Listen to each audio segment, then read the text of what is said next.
where we end up in life and over a period of time is really a function of the many small decisions that we make or others make on our behalf. The interesting thing is, being a math student, the biggest problem to me was there was no right answer. In maths, there's always a right answer. 1 plus 2 is equal to 3. 3 plus 5 is equal to 8. But in taking decisions in life, there's never the right answer. And you don't know until you take these decisions whether they are right or wrong. And as a result, what becomes very important is how you take those decisions, what direction they take you in, whether it's your career, whether it's, who you choose as your life partner, who to ask out, etc., etc., etc. All of us every day are taking a lot of decisions. And I think this presentation is, I'm not a social scientist, so I don't have an insight into how all the people take decisions. But this is a small insight into how some of the decisions we took landed us where we are and will hopefully take us on the path we are going. And it's important to all of us. It may seem like I'm making this presentation because I run a company, but it's very, very important to all of us because all of us are taking decisions every day. And decisions make a lot of difference. So, if someone was pointing an analogy to me that if you start from Europe and your path is 3 degrees different from where you were going, you will end up in Brazil instead of USA. That's how important taking the right path is to all of us. The first thing which we realized very early on, and this is by looking back at my own life, is it's very important to always choose opportunity over security.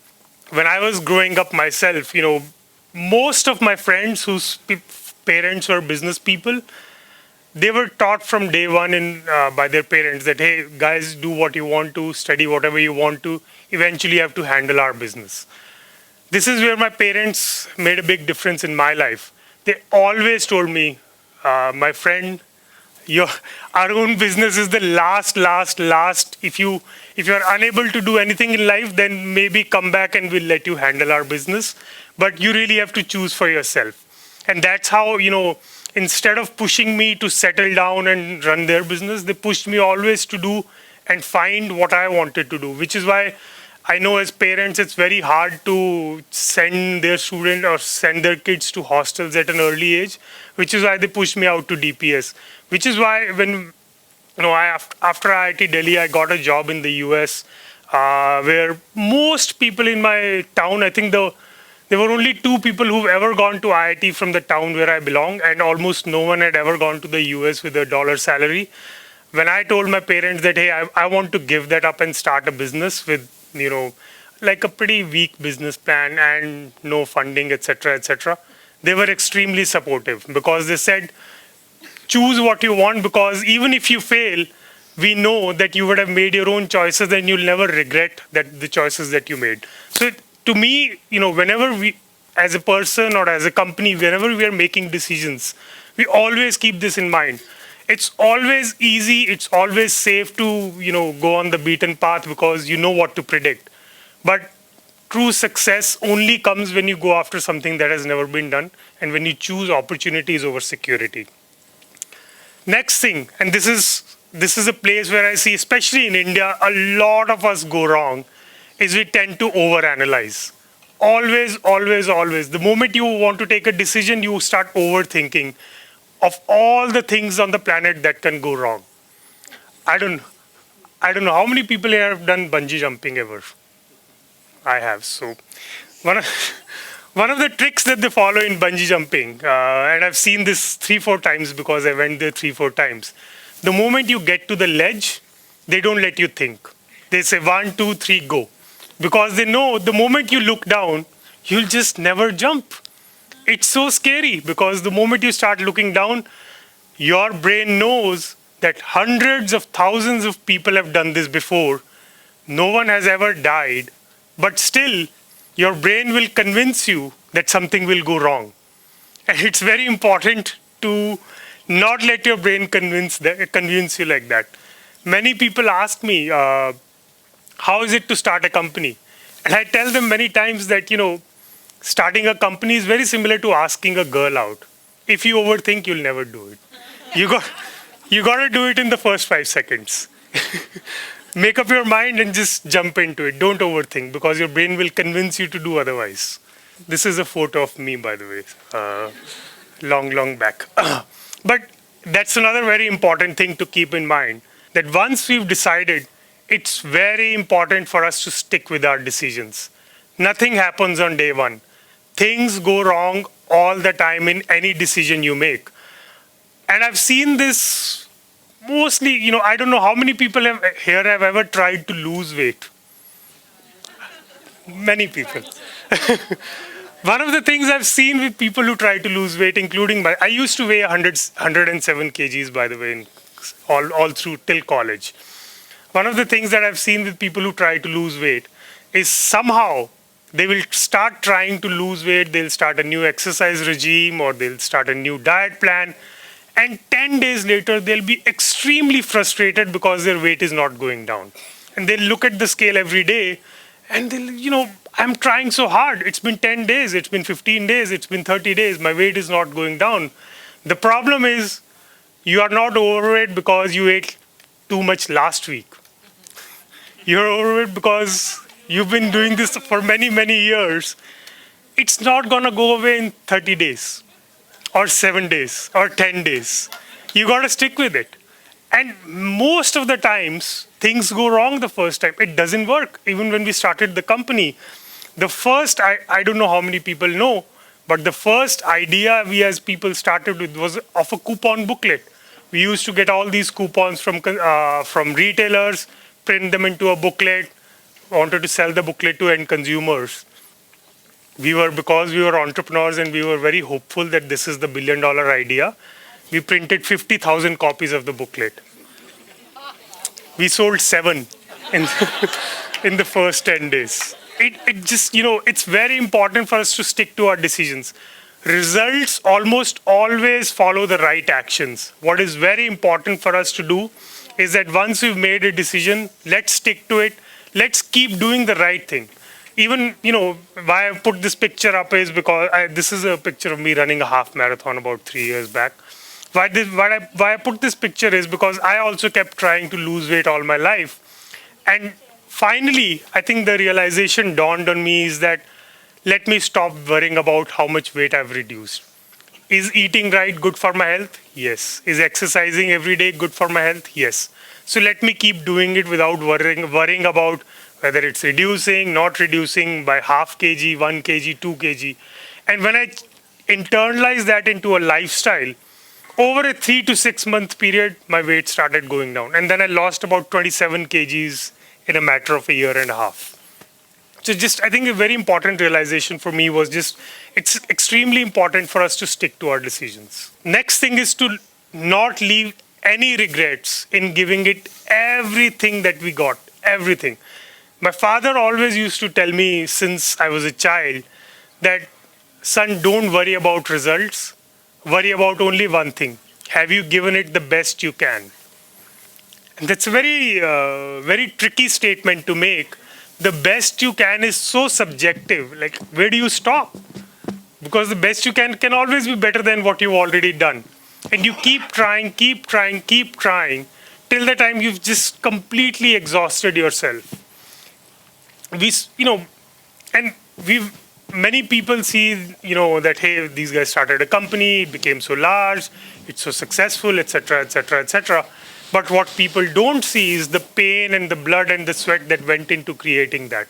There was a point in 2009, by the way, when we started our business, both Kunal used to work in the US. I had a US visa and a US job offer, which was, I don't know, 60,000, 80,000 US dollars a year, which for a 23-year-old is not too bad.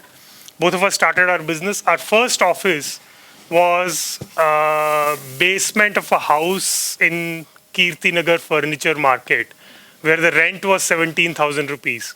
And when my parents visited that place for the first time, they were amazed. They almost started crying because they were hoping for their son to go to the US and earn dollars.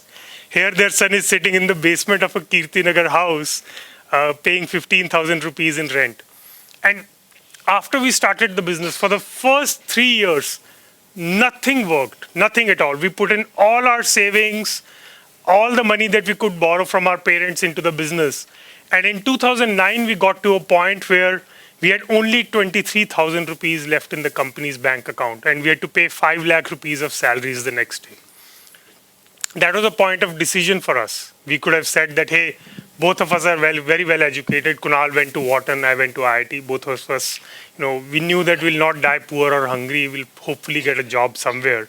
We could have just said that, hey, this is just too hard. Let's just give it up. Or next day we realized that both of us put together had 5 lakh 50,000 in our personal bank accounts left. That was the moment of truth for us, where we said, if we've come this far, let's just go all in. We cut personal checks to all our employees, and I think by the end of it, we were left with 50,000 rupees. But what we knew was that 10 years later, even if it doesn't work out, we'll not carry a regret in our mind that, hey, we could have done that and saved the company.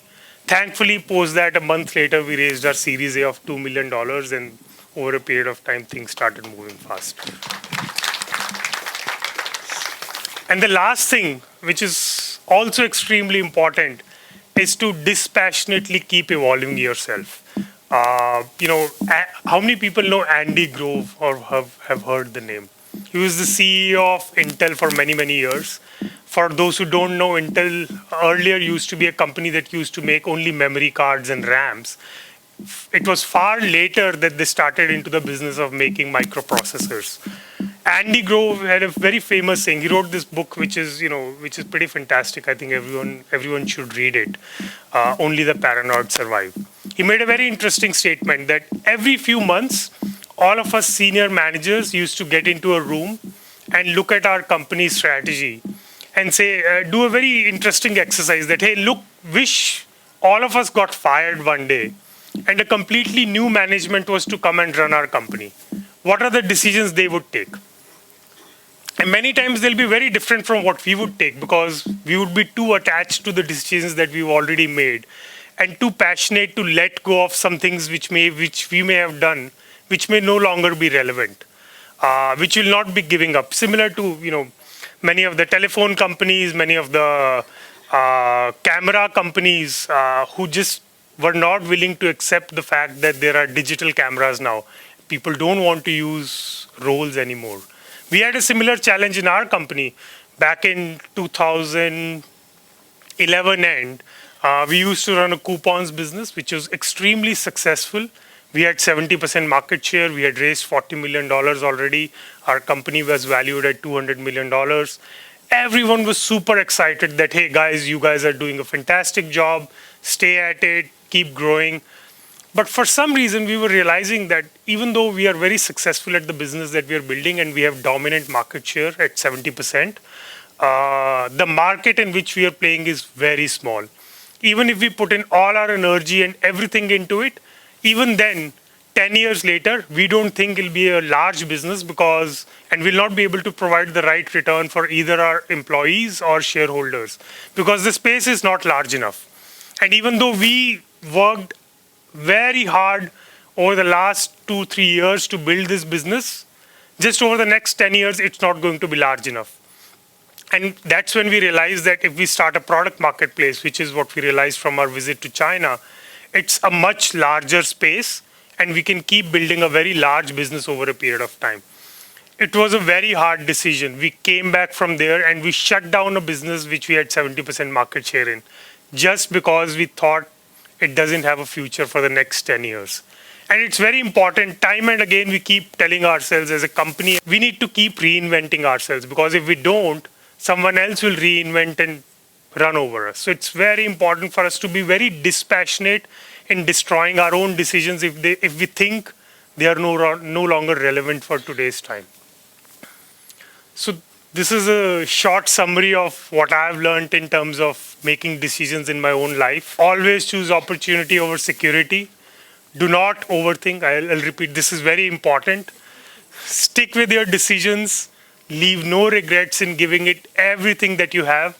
And every time and again, dispassionately evolve yourself and reassess your own decisions. So I hope this is helpful for all of the people here who want to take decisions. Thank you.